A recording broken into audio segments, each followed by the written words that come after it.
নাজিমুল্লাহ কুবুরাই তিনি কি করলেন? ইমাম ফখরুদ্দিন রাজি রহমাতুল্লাহ তিনাকে বসায় কলবর দিকে লক্ষ্য করে শাহাদত আঙ্গুলের মাধ্যমে, শাহাদত আঙ্গুলের দ্বারাই ওই যে বাবা হুজুর যে বলে দিয়েছে প্রত্যেক মানুষের বাম স্তনের 2 আঙ্গুল নিচে লতিফায়ে কলব, কলব নামে একটা জায়গা আছে। আমার ভাইরা আছে না গো বাবা? জোরে কথা বলেন না কেন? এই বাবা, এই লতিফায়ে কলবটা কেমন জিনিস, পীর কেন ধরতে হয়? আমার ভাইরা, আমার বন্ধুকতা একটু লক্ষ্য করে শুনেন। ইমাম ফখরুদ্দিন রাজি রহমতুল্লাহ কই, হুজুর আমি তো হালমই বুয়াই নে, হয়তো আমার একটা অভ্যাস, আপনার সেই তসবিটা মাঝে সময়ে বলার জন্য দিছেন, কিন্তু যখন আমার এই তসবি পড়ার পর যখন আমার সময় আসবে আমি তো বসে থাকা অভ্যাস না, দয়া করে হুজুর আমাকে যদি পারমিশন দেন বলে কি কাগজ আর কলম নিয়ে এই বাকি সময়টা যেন আমি একটু লেখালেখি করতে পারি। হুজুর বললেন ঠিক আছে যাও, এই বাকি সময় তুমি লেখালেখি করতে পারবে, কোনো লোকের সাথে কথা বলতে পারবে না, কাউকে একটা ফতোয়া দিতে পারবে না, তোমার শরীয়তের যেটা অহংকার এইটা তুচ্ছ করে মারফতের দরিয়ায় ডুব দিয়ে তুমি আমার তসবিহগুলো জপে 40 দিন পরে আসবা, তারপরে তোমাকে বয়াত দেওয়া হবে। যেরকম সুবহান। ভাই এই যে বাহিরে বহুত মানুষ দাঁড়িয়ে আছেন, ভিতরে জায়গা আছে, একটু বসার চেষ্টা করুন, ভিতরে বসেন, বসলে একটু ভালো দেখা যায়। ভাইরা আমার, ইমাম ফখরুদ্দিন রাজি রহমাতুল্লাহ তিনি পীরের কথায় কি করলেন? জঙ্গলের মধ্যে গেলেন 40 দিনের জন্য। তিনি পীরের হুকুমের আদেশ অনুযায়ী তিনি তসবিহ পাঠ করে নীরবতা অর্জন করেন, এবং যখন নাকি সময় মাঝে সময়ে ফাঁকা সময় থাকে এই সময় তিনি কিতাব লেখে। এই বলে 40 দিন পর কিতাব একটা লিখছে, খুব বড় একটা কিতাব। এই কিতাবটা লিখে নিয়ে তিনি হুজুরের কাছে আসছেন, নাজিমুল্লাহ কুবরার কাছে তিনি আসছেন। আসার পর নাজিমুল্লাহ কুবরা তিনি জিজ্ঞাসা করছেন, ও বাবা তুমি 40 দিন কি তপস্যা করছো? বলো হ হুজুর করছি। বলো তোমার হাতে এটা কি? বলো হুজুর একটা কিতাব। হুজুর কো আপনি এত বড় একটা কিতাব, আরবি ভাষায় কাবির বলে, এত বড় কিতাব। ইমাম ফখরুদ্দিন রাজি রহমাতুল্লাহ বলে, হুজুর আপনার মুখের দ্বারাই যদি এই বড় কিতাবটা কাবির শব্দ নাম বাইরে হইল, আজ থেকে আপনার এই মুখের আওয়াজটাই আমি রেখে দিলাম, আমার এই কিতাবটার নাম রাখলাম তাফসিরে কাবির। যেরকম সুবহানাল্লাহ। পীরের হুকুমে যিনি জঙ্গলের ভিতরে এই কিতাবটা লিখছেন, সেই কিতাবটার নাম কি? তাফসিরে কাবির। অত বড় কিতাব। নাজিমুল্লাহ কুবুরাই তিনি কি করলেন? ইমাম ফখরুদ্দিন রাজি রহমাতুল্লাহ তিনাকে বসায় কলবর দিকে লক্ষ্য করে শাহাদত আঙ্গুলের মাধ্যমে, শাহাদত আঙ্গুলের দ্বারাই ওই যে বাবা হুজুর যে বলে দিয়েছে প্রত্যেক মানুষের বাম স্তনের 2 আঙ্গুল নিচে লতিফায়ে কলব, কলব নামে একটা জায়গা আছে। আমার ভাইরা আছে না গো বাবা? জোরে কথা বলেন না কেন? এই বাবা, এই লতিফায়ে কলবটা কেমন জিনিস, পীর কেন ধরতে হয়? আমার ভাইরা, আমার বন্ধুকতা একটু লক্ষ্য করে শুনেন। আমার বন্ধুগণ, বোয়াল মাছে ঠুসকা দেখা যায় কিনা? বোয়াল মাছে ঠুসকা, ও বাবা এই বোয়াল মাছের ঠুসকা সারাদিন কাটলে কি তার মধ্যে রক্ত পাওয়া যায় কি? যায় না। এই বাবাজিরাই ভালো করে দেখবেন, যার যার হাত দিয়ে এই যে আঙ্গুল দেখছে, এই আঙ্গুলের মাথা থেকে এই যে মাঝখানে যে একটা গাঁট দেখা যায়, যার যার হাত দিয়ে তার লতিফায়ে কলবটাকে এতটুকু লম্বা দেওয়া আছে, ওই যে বাম স্তনে দুধের নিচে, জুড়ে বলেন সুবহানাল্লাহ। পুরুষের লতিফায়ে কলবটা দিকে দেওয়া, মহিলার লতিফায়ে কলবটা পাতলে দেওয়া, যার জন্য পুরুষ মানুষ জিকির করলে এরকম করে ডান থেকে বাম দিকে ঝুঁক দেয়, আর মেয়ে মানুষ যদি জিকির করে আমার ভাইরা তাহলে পিছন থেকে সামনে ঝুঁক দেয়। একটু জোরে কথা বলুন ঠিক কিনা? ভাইরা আমার বন্ধুগণ, ওই যে নাজিবুল্লাহ কুবরা রহমাতুল্লাহ তিনার ছাত্র ইমাম ফখরুদ্দিন রাজিকে তিনি সবক দিয়ে দিলেন আর বললেন, বাবা তোমাকে প্রথম সবক লতিবে কালবর মধ্যে দেওয়া হলো, খাইতে নিতে উঠতে বসতে হর হালতে তোমার পীরের ধ্যান খেয়াল করো, আর ওই কলবর মধ্যে পীরের রেহসানি আনবা, কলবর মধ্যে পীরের সুবতে কাশব করবারে। আমার ভাইরা, আমার বন্ধুগণ, কি করলেন নাজিমুল্লাহ কুবরা? অন্য আমল দিলেন না, শুধু পীরের ধ্যান করার জন্য বললেন। আমার ভাইরা, এইখানে সবক নিয়ে ইমাম ফখরুদ্দিন রাজি রহমাতুল্লাহ তিনি বাড়িতে চলে গেলেন। কয়েক বছর যাওয়ার পর হঠাৎ করে ইমাম ফখরুদ্দিন রাজি রহমাতুল্লাহর মৃত্যুর সময় এসে গেছে। আমার ভাইরা, মৃত্যুর সময় এসে গেল। ইমাম ফখরুদ্দিন রাজি রহমাতুল্লাহ তিনি বিছানার মধ্যে মৃত্যুর শয্যায় পড়ে গেছে। আমার ভাইরা, ওই সময়কালে ইমাম ফখরুদ্দিন রাজি বিছানার মধ্যে আল্লাহর নাম ধরে ডাকতেছে। হঠাৎ করে শয়তান ইমাম ফখরুদ্দিন রাজি রহমাতুল্লাহর কাছে এসে দাঁড়িয়ে গেছে। ইমাম ফখরুদ্দিন রাজির কেমন করে ইমানটা ছুটায় নেওয়া যায়, ইমাম ফখরুদ্দিন রাজিকে কেমন করে বেঈমানের অবস্থায় দুনিয়া থেকে মৃত্যু বরণ করানো যায়, এই চালাকি করে শয়তান কয়েকটা সওয়াল নিয়ে ইমাম ফখরুদ্দিন রাজির কাছে তিনি পৌঁছে গেলেন। বাবা বোঝা যাইতাছে তো, এই শয়তান আইছে ইমাম ফখরুদ্দিন রাজির মৃত্যুর সময় কলিমাটা ছুটায় দেওয়া, যেন বেঈমান হয়ে মারা যায়। ইমাম ফখরুদ্দিন রাজি তিনি মৃত্যুর অবস্থায় জান যায় অবস্থা হবে, এমন সময়কালে শয়তান আসি বলে, এই ইমাম ফখরুদ্দিন রাজি, তুমি তো হাদিস কোরআনের পণ্ডিত, তুমি তো শাস্ত্রবিদের পণ্ডিত, ফিকহ হাদিসের পণ্ডিত, তুমি বিভিন্ন ইলম জানো, কিন্তু তুমি বলো, তুমি ইমাম ফখরুদ্দিন রাজি আল্লাহ এক বলে অকত্যবাদের বলে একটা প্রমাণ দিয়ে তুমি এখান থেকে যাও। যদি আল্লাহ এক বলে তুমি প্রমাণ না দিতে পারো, তাহলে তোমার এই জীবনে যত তুমি ইলম করছো তোমার বেকার। ইমাম ফখরুদ্দিন রাজি তখন আল্লাহ এক বলে, আল্লাহ যে এক, ইনি দলিল দিছে। দলিল দেওয়ার পর শয়তান ওই দলিল কাটিয়ে দিছে। শয়তান তো আর কম জানে না, কারণ যিনি ফেরেশতা গণের মুআল্লিম আছেন এই শয়তান কি কম জানে ভাই? শয়তান তো একটা আলিম, কথা বলেন ঠিক কিনা?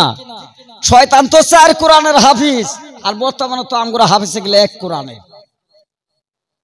আছে না গো ভাই। শয়তান ওইটা কাইটে দিল।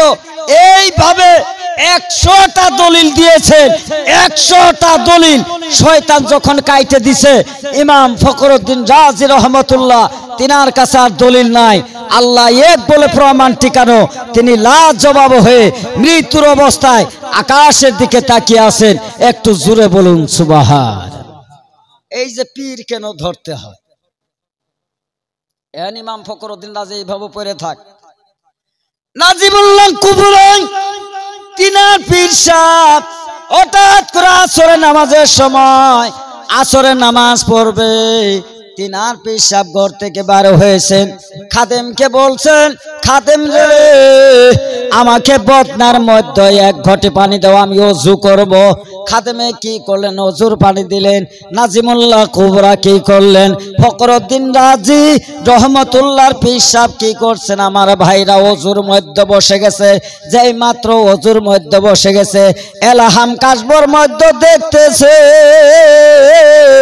তিনার মুরিদান ইমাম ফখরুদ্দিন রাজি শয়তানের হাতে পড়ে গেছে। আহারে এত বড় আলিম একটা যদি শয়তানের হাতে পড়ে যায়, আর শয়তানের হাতে যদি হেরে যায়, মৃত্যুর সময় যদি শয়তানের কাছে যদি জবাব না দিতে পারে, ইমাম ফখরুদ্দিন রাজি বেঈমান হয়ে মারা যাবে।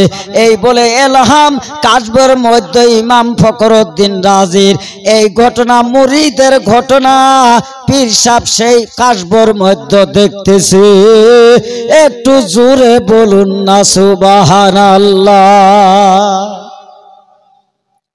তিনি ওযু করতেছে, ওযু করবে, হাত ডান হাতের মধ্যে পানি দেয়।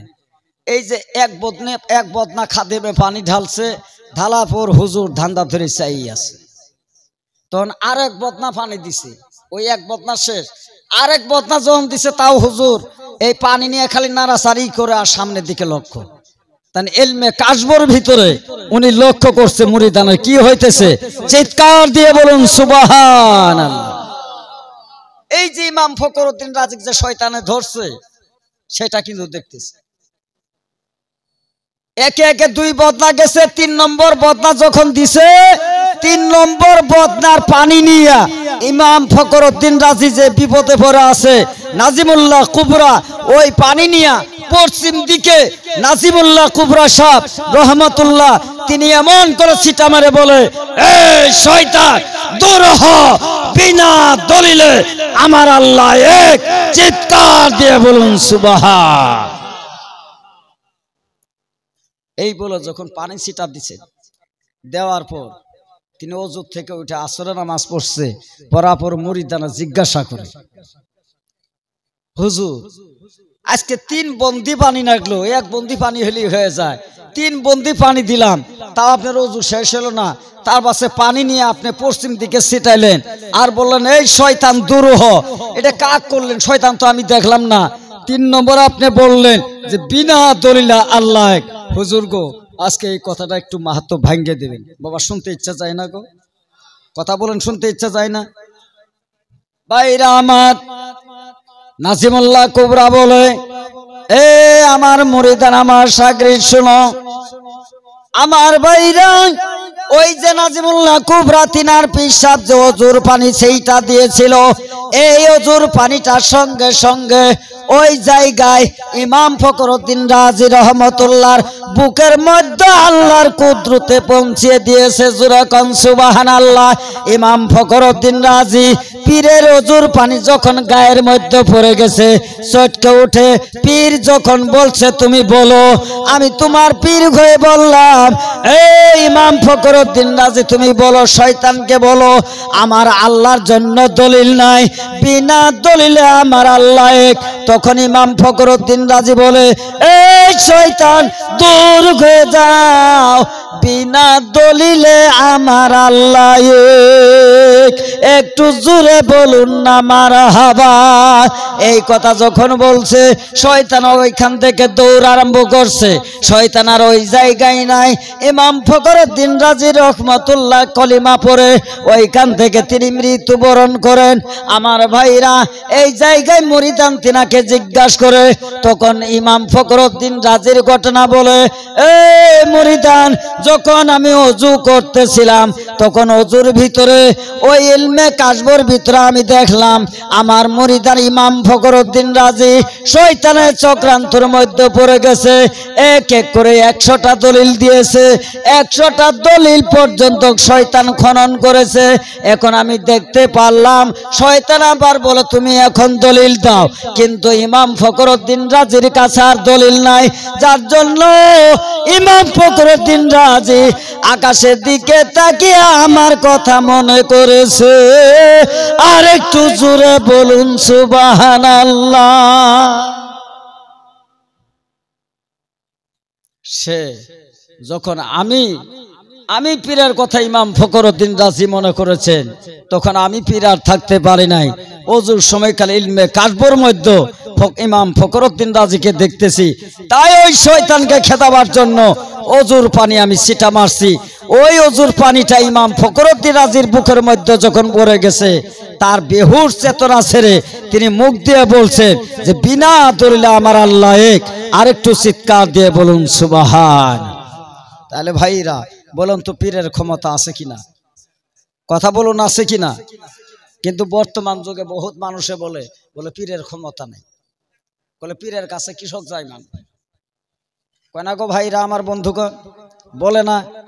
এই আমার বাবাজিরা, মুরিদান যদি হইতেছেন আমার ভাইরা, আমার বন্ধুগণ, মুরিদানের মতন হইতে হবে। আমাদের মধ্যে অনেক জাকিরান আছে আমার ভাইরা। কেউ বা অন্তর দিয়ে হুজুরকে ভালোবাসে, কেউ বা খাবার লোভে হুজুরকে ভালোবাসে, কেউ বা নিয়ত করে, নিয়ত যদি পুরা না হয় তাহলে বলে বোধে আমার হুজুর ভালো না। জোরে কথা বলুন ঠিক কি না? আওয়াজ দেন ঠিক না? এই যে কেউ আসে দরবারে, যদি একটু খাইতে তার তো মহে বাদ যা কই, দেখছি হুজুরের বাদ গেছিলাম, বয়াত পড়িয়ে ভুল করছি, সব জাকিরে খিলেলো, আমাক সোহ দেখলো না হুজুর, কয় না কেউ কলা আমাক সোহ দেখলো না, চান্দা ভাঙো তো আমরাও দিছি হুজুর, কেউ আল্লাহ ডাক দিনি যে আমাকে আল্লাহ কষানি খিল। আচ্ছা কষানি খাবার খানি কি আমরা দরবারে আসি গো বাবা? কথা বলার আছে কি? কেউ বা নিয়ত করে, ও হুজুর 100 টাকা দান করলাম বলে কি বলে দোয়া করবেন। বাড়ি আলী কয় এইবার নিয়ত করে গেলাম, আমার স্ত্রী গর্বে যদি মদ পুনাই হয় তাহলে জানা যাব হুজুর আমার ঠিক আছে, আর যদি মায়ে পুনাই হয় তাহলে বোধহয় হুজুর ঠিক নাই। কথা বলেন ঠিক কিনা? এইবার দেখে আল্লাহর রহমতে মেয়ে পুনাই হয়েছে। তখন মেয়ে পুনাই বয়ে কিলে আর কয়, তোর যার কাছে বয়াত পড়াছি সেও ভালো না, তুইও ভালো না, তোর কূপটাই ভালো না। বউকে বলে এইবার তোকে আমি আর রাখবো না, তালাক দিমু। বলে কে? তোর মেয়ে পুনাই হইল কে? কথা কোন ঠিক না? আচ্ছা জন্ম দিছে ওই বয়ে কিলে কে কোনছে? খালি কি বইয়েরই দোষ আছে ভাই? কোন বইয়ের কি দোষ আছে? এই বাবাজিরা, মুরিদান ওই ব্যক্তিকে বলা হয় আমার ভাইরা, মুরিদান ওই ব্যক্তিকে বলা হয় আমার ভাইরা।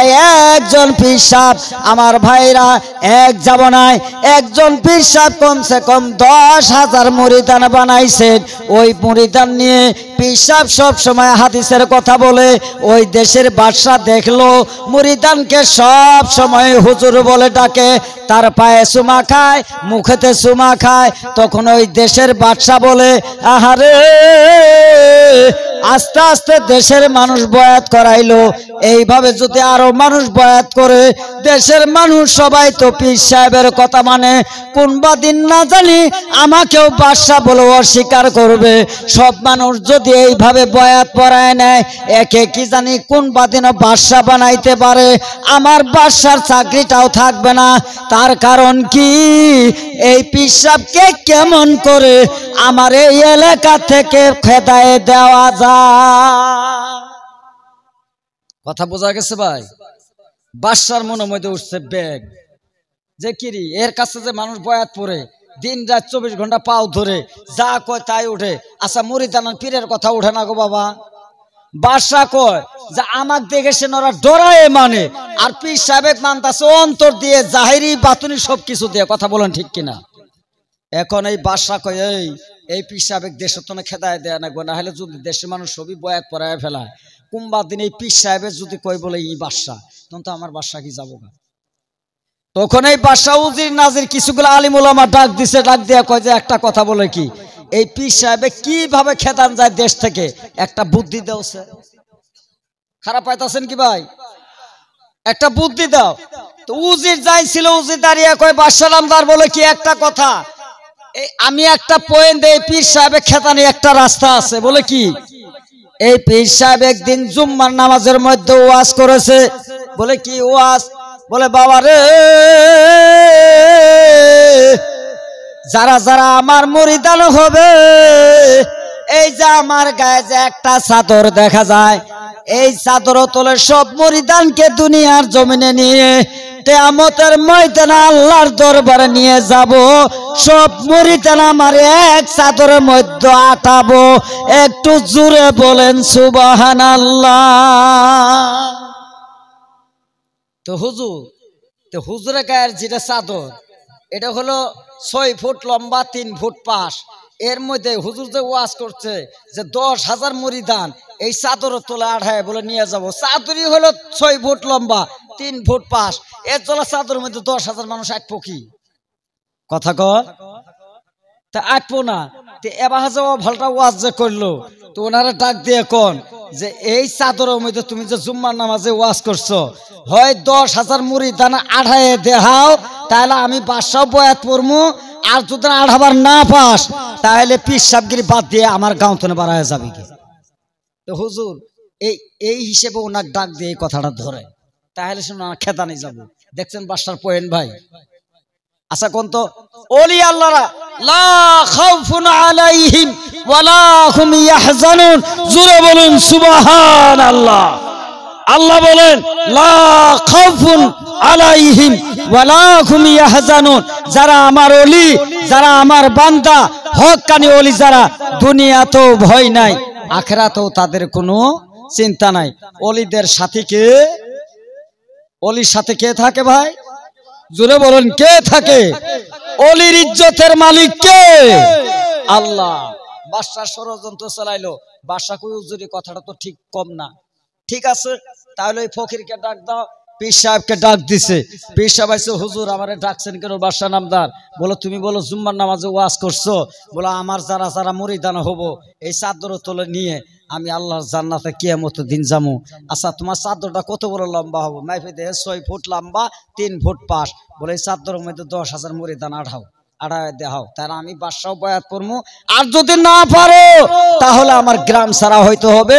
আজ থেকে তওবা করো, জীবন আর পীর সাহেবগিরি করবে না। এখন পীর সাহেব বলে, ও বাদশা নামদার, আমার তো প্রায় 10,000 মুরিদান, আমার যারা যারা মুরিদান তারাই তো এই চাদরের মধ্যে থাকবে, আমি তাই বলছি। এই জাকির ভাইরা ওয়াজটা ভালো করে শুনবেন। মুরিদান কাকে বলে, জাকির কাকে বলে, আশেকান কাকে বলে? আমার ভাইরা খালি বয়াত বললেই যে পীরের মুরিদান হয় এত সহজ নয়। জোরে কথা বলেন ঠিক কি না? তখন এই পীর সাহেব বলে, বাদশা নামদার আমাকে আপনি 3 দিনের সময় দেন, 3 দিন পরে এই কথার জবাব দেওয়া হবে। ও বাদশা নামদার 3 দিনের সময় দেন। বাদশা বললেন ঠিক আছে, তোমাকে 3 দিনের সময় দেওয়া হলো। 3 দিন পর যদি এর প্রমাণ না দিতে পারো তাহলে তোমাকে এই দেশ ছাড়তে হবে, এই এলাকা ছেড়ে যেতে হবে। বাদশা নামদার চলে গেলেন। হঠাৎ করে বাদশা যখন বাড়ির মধ্যে চলে গেছে, আমার ভাইরা, আমার বন্ধুগণ চিন্তা করেন, বেলাটা ডুইবা গেছে। হঠাৎ করে বাদশার অন্তর্মহলের মধ্যে হুলস্থুল লাইগা গেছে, চিল্লা চিল্লি লাইগা গেছে। বাদশার ঘরের মধ্যে বাদশার প্রহরীরা চিৎকার দিতেছে, ধরো ধরো ধরো, চোর চোর চোর। বাদশার ঘরের মধ্যে চোর আসছে, অন্ধকারের মধ্যে চোরটাকে ধরে বাঁধছে, বান্দা এমন চিল্লা চিল্লি আরম্ভ করছে। বাদশা নামদার অন্তর্মহল থেকে বার হয়ে এসে বলে, কি হয়েছে? বলে, বাদশা নামদার আপনার ঘরের মধ্যে চোর ঢুকছে। কি ঢুকছে ভাই? যেরকম কি? বাদশা কই আমার ঘরে চোর ঢুকছে, এই চোরটাক নিয়ে আসো তো। আগে জেলে দিও না, চোরটা খানো একটু দেহি। তো চোরটাক যখন বাইন্দে আনছে, দেহে বেলা ডুবার আগে যেই পীর সাহেব কইছিল 3 দিনের টাইম দিলাম, হেই পীর সাহেব। কথা বলেন ঠিক কিনা? দেহে যে ওই পীর সাহেব। আচ্ছা এনে গুমর লাগছে না, কিছু কাউরা লাগছে না? পীর সাহেব কইছে বাদশা নামদার আমার 3 দিনের টাইম দেন, এই কথার জবাব দিমু।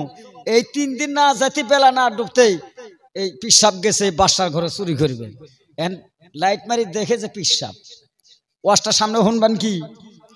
ও বাবা ইচ্ছা যায় কি? পীর সাহেব এখন বাদশায় বলে যে কাম হয়েছে, এর আর 3 দিনের সময় দেওয়া হবে না। একে চাবুক মাইরে মাইরের বিচার করতে হবে, গায়ে চামড়া তুলে দাও, দিয়ে জেলখানার মধ্যে দাও। এত চুর পীর সাহেব, ভণ্ড পীর সাহেব, এই বলে আবার পীর সাহেবগিরি করে, এই বলে 10,000 মুরিদান বানাইছে। এই জল্লাদ চামড়ার চাবুক দিয়ে অন্তর্মহলের ভিতরে একে পিঠের চামড়া তুলে দাও। তখন পীর সাহেব বলে, এ বাদশা নামদার, আমি তো চুর হয়ে গেছি। বলো, হ্যাঁ, আপনার কাছে আমার একটা অনুরোধ। বলে, কি অনুরোধ? আপনি আমাকে ঘরের মধ্যে এমন করে মারবেন না। আমাকে যদি ঘরের মধ্যে পিঠায় যদি জেলে দেন, দেশের মানুষ কেউ জানতে পারলো না, আমার মুরিদানেরাও কেউ জানতে পারলো না। আপনি একটা কাজ করেন। বলে, কি কাজ? আমি যদি ভণ্ড পীর, আমি যদি চোর পীর, তাহলে আগামীকাল মাইক দিয়ে এলান করে দেন, আমার মুরিদান যত মুরিদান আছে সমস্ত মুরিদানকে খবর দেন, আর আগামীকাল সকালবেলায় 10টা বাজায় তাদেরকে এলান করে দেন, অমুক পীর সাহেবের চোরের বিচার করা হবে, ময়দানের মধ্যে রাখা হবে। এইটা পীর সাহেব না ভণ্ড পীর, এইটা একটা চোর পীর, চোর পীরের বিচার করা হবে। ওই জায়গায় আমার 10,000 মুরিদান আসবে। 10,000 মুরিদানের মধ্যে আমাকে চাবুক মারেন আর ফাঁসি দেন, যেইটাই করেন।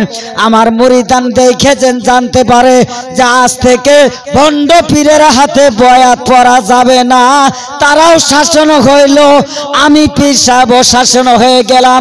এই কাজটা যদি করেন, আমার অন্তরটা একটু খুশি হবে। দেখছেন পীর সাহেব কি শিখিয়ে দিল? কোন তো এটা কি আসলে চুর? কথা কোন আসলে কিছু? এই যে মুরিদান, এহান বাদশা নামদার কয় যে চুরি করতে পারে, কিন্তু যুক্তিটা তো কম না। মহামন্ত্রী কইছে, বলে কি এক কাম করো। বলে কি? দেশ ঢোলায় দাও রাতের মাধ্যমে। এর যত মুরিদান আছে, এর মুরিদান যে নাই সে দেখে জগর পীর সাহেব কি কাম করে। এবার পীর সাহেবের হাতে যেন বয়াত করে। পরের দিন 10টা বাজায় যত মুরিদান সমস্তই ময়দানের মধ্যে লাইন হয়ে গেছে। পীর সাহেবকে ওই যে কম্বলটা নিয়ে আসিল, ওই কম্বল সহকারে বাইন্ধে ওই যে ময়দানের মধ্যে খুঁটে একটা গাইডে ওই ময়দানের মধ্যে রাখছে। মুরিদানরা কেউ আসে স্যান্ডেল দিয়ে পাং মারে, বলে এর হাতে কৃষক বয়াত পড়ছিলাম রে। কথা বোঝা গেছে? স্যান্ডেল পাং মারে, কেউ ঝাড়া পাং মারে, কেউ থু দেয়, বলে সি সি সি, এই চুরের কাছে বয়াত পড়ছিলাম নাহি, সি এর মতন পীর সাহেব লাগবো না। বরঞ্চ তো তারা কি মুরিদান, তারা কি ভাই জুরিকন মুরিদান। এইভাবে কোন মুরিদান থু দিতেছে, কেউ বা জুতার বাড়ি দিতেছে, কেউ বা স্যান্ডেল দিয়ে ফেকে, কেউ বা দূর থেকে বলে একে মারো মারো, এইটা ভণ্ড পীর। তখন বাদশাহ জাল্লাদকে বললেন, এই জাল্লাদ, এই পীর সাহেবের শরীরের কাপড় তুলে চামড়ার মধ্যে ওই চাবুকের দ্বারাই প্রহার করো। যখন ওই পীর সাহেবের গায়ের ভিতরে ওই কাপড় তুইলা চাবুকের যখন একটা বাড়ির আঘাত দিয়েছে, আমার ভাইরা, প্রথম বাড়ির আঘাতে পীর সাহেব আকাশের দিকে তাকিয়ে বলে, আল্লাহ, আমি যদি তোমার ওলি বান্দা হয়ে থাকি, আল্লাহ এই চাবুকের পরিবর্তে বাদশাকে জবাব দেওয়ার তৌফিক আমাকে দাও। একটু জোরে বলুন সুবহানাল্লাহ। পীর সাহেব দেখতেছে যে আমার মুরিদান কেরা কেরা। আচ্ছা, যারা এই যে স্যান্ডেল পাং মারছে, এটা কি মুরিদান? কথা কন। থু যারা দিছে, এটা কি মুরিদান? এইভাবে দ্বিতীয় চাবুক যখন মারছে, আবার পীর সাহেব আল্লাহর দিকে চিৎকার দিয়ে বলে, আল্লাহ, 2 নম্বর চাবুক মারলো, আল্লাহ তুমি আমাকে শক্তি দাও, তোমার ওলি যেন জবাব দিতে পারে। 3 নম্বর চাবুক যখন মেরেছে, পীর সাহেব সহ্য করতে পারে নাই, ওই জমিনের মধ্যে এমন করে হাঙ্গুর গেড়ে মাথাটা জমিনের মধ্য দিয়ে উবুদ হয়ে পড়ে গেছে, আর বলছে, আল্লাহ, আমার এখন দাঁড়ানো ক্ষমতা নাই।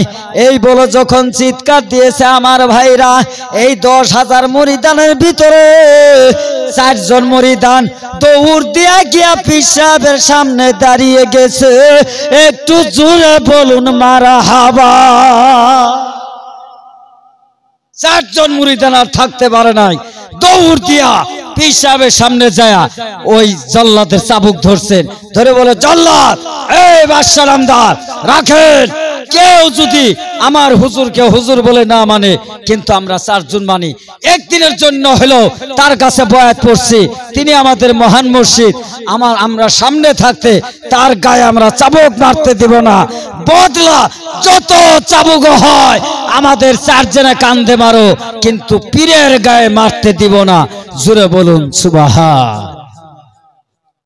যখন এই চারজন দাঁড়িয়ে গেছে, বাদশা তো থুবিত খেয়ে গেছে, ইতুগুলো মানুষের ভিতরে চারজন। তখন পীর সাহেব এই চারজন যেই মাত্র দাঁড়িয়ে গেছে, আমার ভাইরা, পীর সাহেব আস্তে আস্তে মাথাটা তুইলে ওই যে কম্বলটা জমিনের মধ্যে ছিল, এই কম্বল নিয়ে তখন বলো বাদশা নামদার, 3 দিন পরে যে আমি জবাব দিবার চাইছিলাম, আপনি বলছেন এত ছোট চাদরের ভিতরে ইতুগুলি মুরিদান কেমন করে আঠায় তুমি জান্নাতে যাইবা?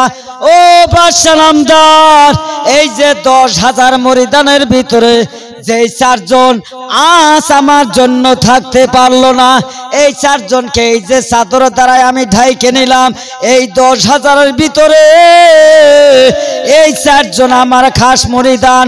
আমি ও বাদশা নামদার ভালো করে দেখেন, এই 10,000-এর ভিতরে এই চারজনকে যে আমি চাদর দিয়ে আমি বুকের মধ্যে নিলাম, তারা দুনিয়ার জমিনেও এই চারজন আমার চাদরের মধ্যে থাকবে।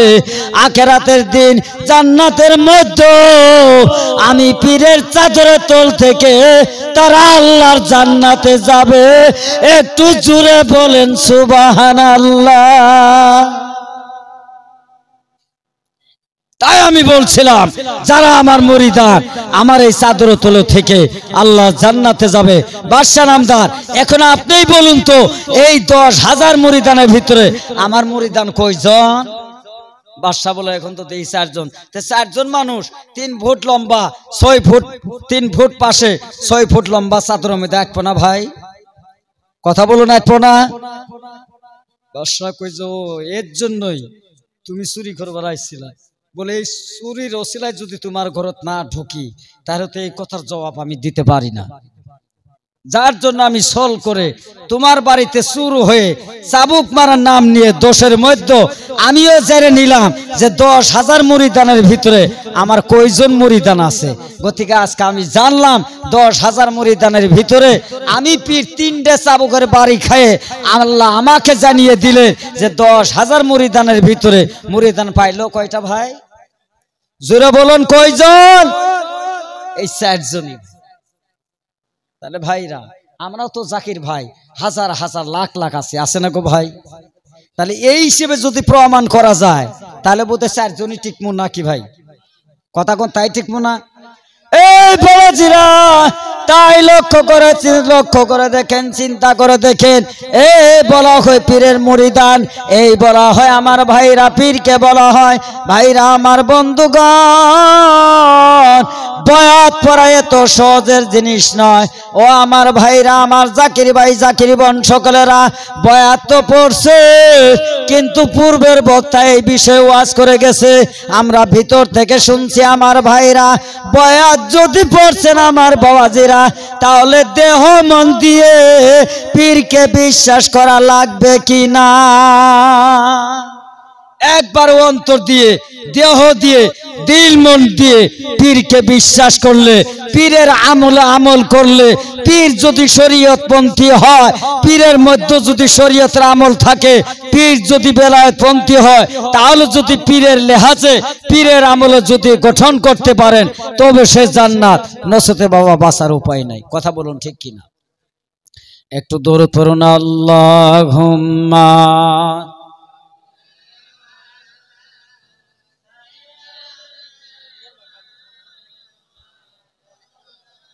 গরম পানি লাগছে, গলা আমার চেপে গেল। ওয়ালা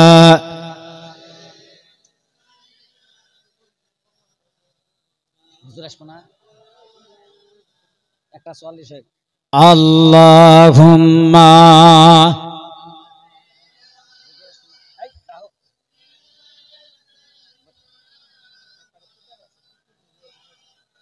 একটা 40 হয়ে গেছে। হুজুর আসবো না, ফোন করে দেখেন। গরম পানি, গরম পানি, গরম পানি, গরম। আরে ভাইরা আমার, তাহলে চিন্তা করেন মুরিদান হলে তেমন মুরিদানের দরকার আছে। ও আমার ভাইরা, আমার বন্ধুগণ, তাই লক্ষ্য করে দেখেন যে ইসলামের জন্য আমার নবী মুহাম্মাদুর রাসূলুল্লাহ, সবাই জুড়ে বলেন সাল্লাল্লাহু তাআলা আলাইহি ওয়াসাল্লাম, যে ইসলামের জন্য নবী আমার দুনিয়ার জমিনে ইসলাম রেখে গেলেন। ও আমার ভাইরা, আমার বন্ধুগণ, বর্তমান যুগে আমরা যেইভাবে ইসলাম চালাইতেছি, যেইভাবে ইসলামের কথা আমরা বলতেছি, আমার নবী এত সহজের মাধ্যমে ইসলাম পাইতে পারেন নাই। জোরে কথা বলেন ঠিক কি না?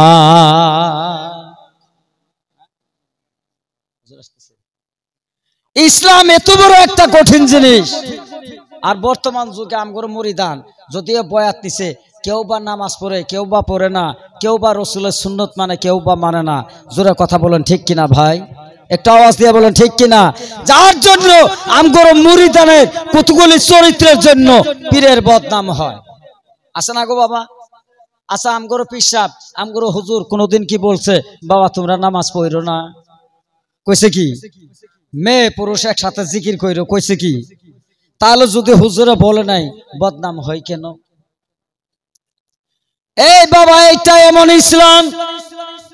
ও বাবা, আল্লাহর নবীকে সাহাবায়ে দিন যেমন করে আল্লাহর নবীকে তারা মহব্বত করেছে, আমার ভাইরা, আমার বন্ধুগণ, তেমনি করে প্রত্যেক মুরিদান, প্রত্যেক জাকিরগণ তেনাদের পীরকে তেমনি ভাবে মহব্বত করতে হবে। আমার ভাইরা, আল্লাহ নবী বলে গেলেন, যারা দুনিয়ার জমিনে আমি নবী পর্দানিশির পর আমি নবী আর দুনিয়ার জমিনে যাব না, আমি নবী আর থাকবো না রে, থাকবো না। আমার ওয়ারিস উলামায়ে দ্বীন হক্কানি ওলি আল্লাহ যারা দুনিয়ার জমিনে থাকবে, তারা যখন আলিমের অনুসরণ করবে, আমার ভাইরা, হক্কানি ওলির অনুসরণ করবে, আমি নবীকে অনুসরণ করা হবে। আর আমি নবীকে যখন মহব্বত করা হবে, আমি নবী বলে গেলাম, ওই ব্যক্তি যেন স্বয়ং আমার আল্লাহকে মহব্বত করলো। একটু জোরে বলুন সুবহানাল্লাহ।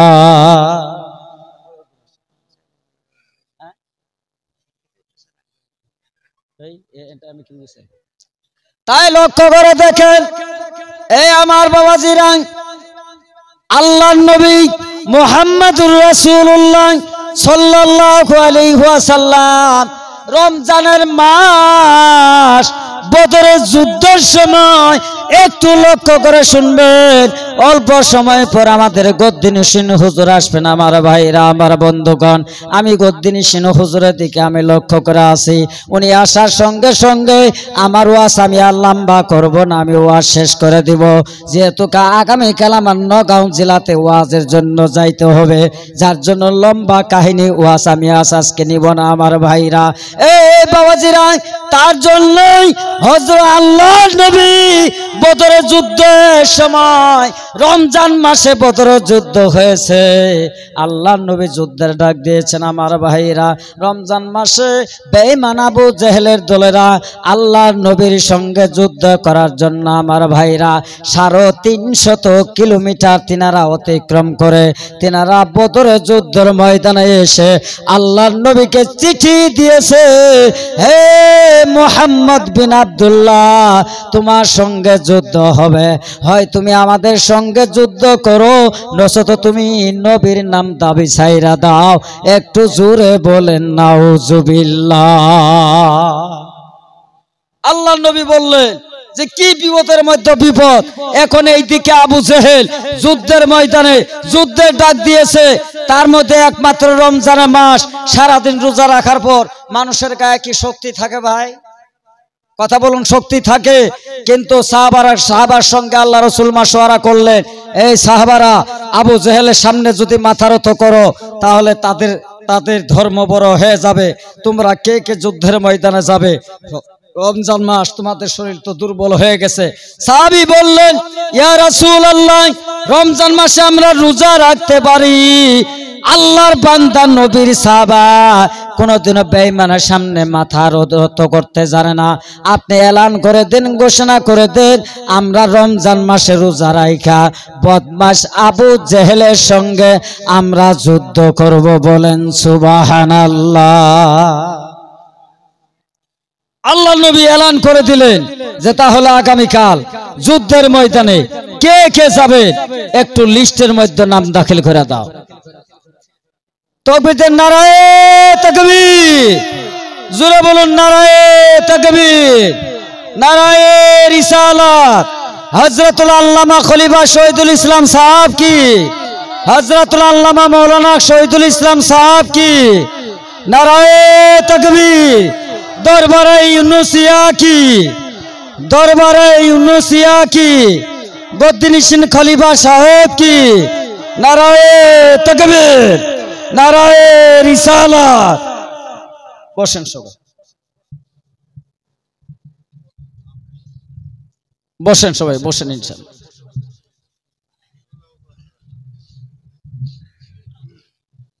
রাত মেলা হয়ে গেছে, 1:40 হয়ে গেছে। ভাই সবাই বসেন ইনশাআল্লাহ।